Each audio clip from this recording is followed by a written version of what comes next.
तो भाई लोग वैनम 3 का ट्रेलर आ चुका है और इसमें काफी चीजें ऐसी हैं जो कि अभी हमें समझ ही नहीं आ रही। सबसे पहले तो इस मूवी का विलन कौन होगा, और इसके बाद जैसा ट्रेलर में हमें दिखाया गया है कि वैनम आई थिंक मरेगा, तो क्या वो वाकई में मरेगा, और मोस्ट इंपोर्टेंटली क्या इसमें हमें कोई स्पाइडरमैन देखने को मिलेगा। तो इन सब चीजों के आंसर्स मैं आपको इस वीडियो में दूंगा। तो सबसे पहले मैं आपको क्लियर कर दूं कि इस मूवी का विलन जो है, आपने पिछले पार्ट में देखा था, ये अपने गंजे से पुलिस वाले भैया,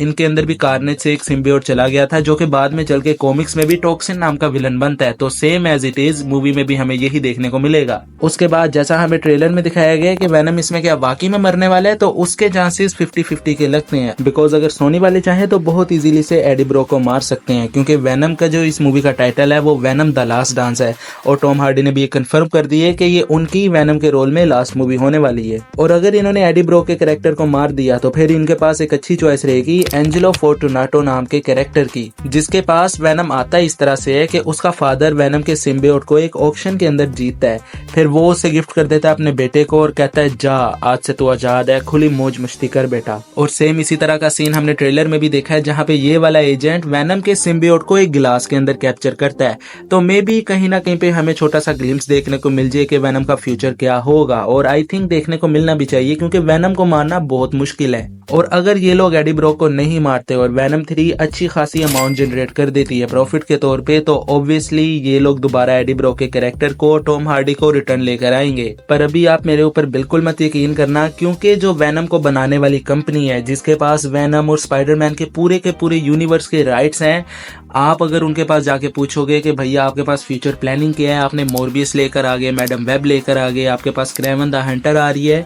कि आप अब इनको किस तरह एक स्ट्रेटेजिक वे के अंदर लेकर चलोगे कि हमें ये फ्यूचर में इंटरकनेक्टेड देखने को मिले, तो इस बात का जवाब इनको खुद को नहीं पता। क्योंकि ये लोग वल्चर को एमसीयू से उठा के मोरबियस के अंदर लेकर आ रहे हैं, जो कि वल्चर को प्ले करने वाले एक्टर माइकल कीटन ने भी ये कह दिया कि मुझे इस बात की सेंस ही आज तक समझ नहीं आई कि इन्होंने वल्चर को मोरबियस के अंदर क्यों डाला। और उसके बाद हमें मोरबियस के पोस्ट क्रेडिट सीन में ये भी सुनने को मिलता है कि अब उनका अगला थ्रेट और कोई नहीं बल्कि स्पाइडरमैन है। वल्चर ये अपने मुंह से खुद बोलता है। और उसके बाद आती है मैडम वेब, जिसकी मिसाल एक ऐसे कुत्ते की टट्टी की तरह है, जिसे करके वो खुद भी उसके ऊपर मट्टी नहीं डालता। कि मैडम वेब का ये काम होता है जितने भी मल्टीवर्स में सारे स्पाइडरमैन हैं उन सबको एक साथ कनेक्टेड रखना, उनके ऊपर नजर रखना एक कुर्सी के ऊपर बैठ के। और इस मूवी में भी सेम लाइक मोरबियस के स्पाइडरमैन मोरबियस का विलन है, और मोरबियस मूवी में स्पाइडरमैन अपीयर नहीं हुआ था। तो मैडम वेब जो कि सारे स्पाइडरमैन को पूरी दुनिया जमाने में कंट्रोल करने का काम करती है, उसकी अपनी खुद की मूवी में स्पाइडरमैन का मक्कड़ा तक नहीं अपीयर हुआ, जिसके लिए तो फॉर श्योर मैं ये कहता हूँ कि सोनी वाले भी इस मूवी को बनाने के बाद ये कहते होंगे seek an end to love. Love will yield to business. What the fuck is that?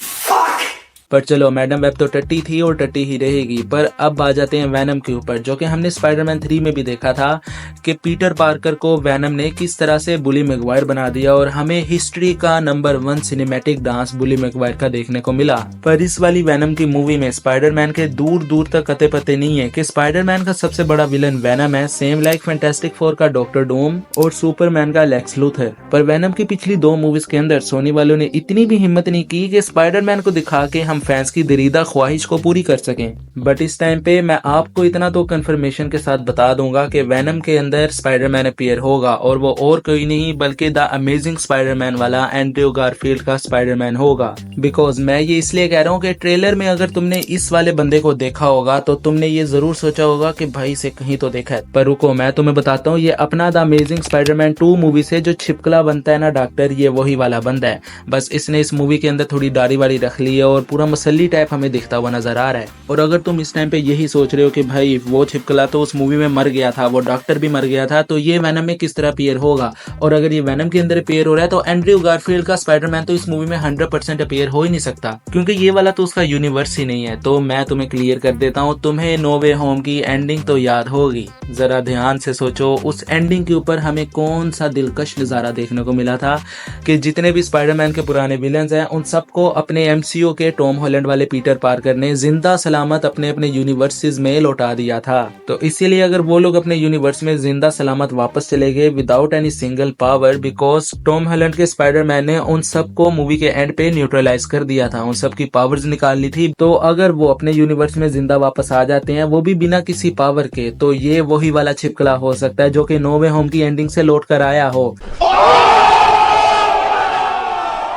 लगा ना झटका सुन के, ये तो तुमने पहले कभी सोचा ही नहीं था। बिकॉज टॉम हार्डी ने कंफर्म कर दिया कि उनकी वेनम 3 में एक स्पाइडरमैन देखने को मिलेगा, और मूवी के शूटिंग से पहले मूवी के डायरेक्टर ने ये भी कंफर्म किया था कि उनके वेनम के यूनिवर्स में एक स्पाइडरमैन एग्जिस्ट करता है और वो हमें देखने को मिलेगा। जो कि आई नो काफी देर से रूमर्स चल रही हैं कि हमें इसमें 10 साल का छोटा सा पीटर पार्कर देखने को मिलेगा, बट क्या पता कि सोनी को अकल आ गई हो। आई होप कि यार अकल आ ही गई हो, क्योंकि हमारा भी इसमें फायदा है और सोनी वालों का तो इसमें खूब सारा फायदा है। क्योंकि नो वे होम के टाइम पे जो टोबी मैगवायर और एंड्रयू गारफील्ड ने झूठ बोलने की इंतहा पार कर दी थी ना, उससे पूरी हॉलीवुड इंडस्ट्री ने काफी कुछ सीखा है। तो इसीलिए अगर हमें वेनम 3 के ट्रेलर में ये डॉक्टर देखने को मिल गया तो इसका मतलब वो बिल्कुल भी नहीं है कि ये एक बिल्कुल ही डिफरेंट यूनिवर्स है, बल्कि जैसे मैंने आपको अभी बताया कि आप एक और अपॉर्चुनिटी को इंक्लूड कर दो कि अगर ये वही डॉक्टर है जो नो वे होम की एंडिंग से जिंदा सलामत लौट के वापस आ गया और अब वो एक अच्छा बच्चा बन गया, वो गाने गा रहा है, जिंदगी को हैप्पीली एंजॉय कर रहा है, जहाँ पे इसी रास्ते में वेनम जैसी बला टकर जाती है। और उसके बाद हमें ट्रेलर में भी दिखाया गया है कि पूरे वर्ल्ड के ऊपर सिम्बियोट्स ने अटैक कर दी है, जो कि वेनम के अपने प्लेनेट से आ रहे हैं वेनम को ढूंढने के लिए।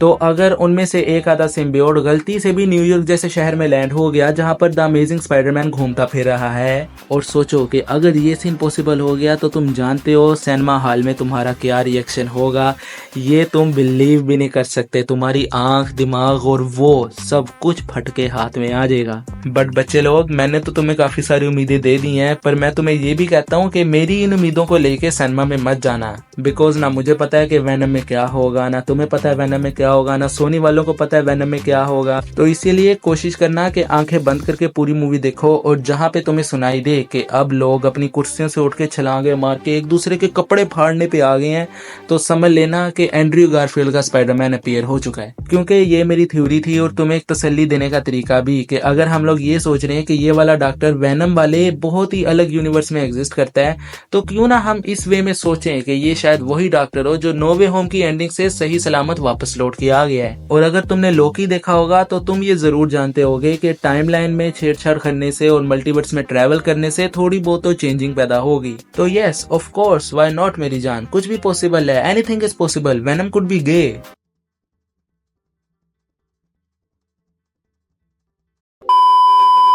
तो ये थी मेरी थ्योरी, मेरी वो सारी तसल्लियां, और मैंने जो तुम लोगों को उम्मीद दी है, तो अगर ये उम्मीद गलत निकल गई तो तुम लोग मुझे राज्य के गालियां निकालना, मेरी तरफ से तुम्हें इजाजत है। पर अगर मेरी ये वाली थ्योरी सच हो गई, जो कि YouTube पे अभी तक किसी ने भी आपको नहीं बताई, तो क्या तुम मुझसे प्रॉमिस करते हो तुम मेरी आने वाली किसी भी वीडियो को नहीं छोड़ोगे और मेरे एक डेली व्यूअर बन जाओगे? तो इसीलिए अच्छा सोचो, अच्छी उम्मीदें लेके थिएटर में दाखिल हो, जैसे तुम लोग मोरबीज के टाइम पे भी गए थे और तुम्हारा वहां पर कैपिटल वाला सी कट गया। पर उम्मीद करो कि वेनम के टाइम पे तुम्हें ऐसा कुछ भी ना देखने को मिले। पर जैसा मैंने कहा कि थिएटर में अच्छी उम्मीदें लेके बिल्कुल पॉजिटिविटी के साथ दाखिल हो, क्या पता तुम्हें कुछ अच्छा देखने को मिल जाए।